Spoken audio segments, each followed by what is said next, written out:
Hi అండి అందరికీ. Ananya jewellery creations. అందరు ఎలా ఉన్నారండి? బాగున్నారా? మీరందరూ బాగుండాలని కోరుకుంటున్నాను. అలా నేను కూడా బాగున్నానండి. మీకోసం రా మెటీరియల్ తెచ్చేసానండి, అన్బాక్సింగ్ చేశాను. సో ఏమేమి ఉన్నాయో చూద్దాం రండి. ఫస్ట్ వచ్చేసి ఇవి ఇయర్ రింగ్ బ్యాక్ సైడ్ పెట్టేవండి. ఇవి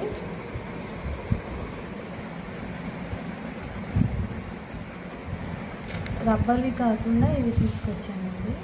అవి కావాలన్నా కానీ ఎవరికి. ఇవి రింగ్స్ అండి, చైన్స్కి వేస్తారు, అలాగనే ఇయర్స్ పెట్టడానికి కూడా యూజ్ చేస్తారు. ఇవి కూడా ఇవి ఇట్లా చైన్ మధ్యలో వేసుకుంటారండి రింగ్స్. ఇవి వచ్చి కాసులండి.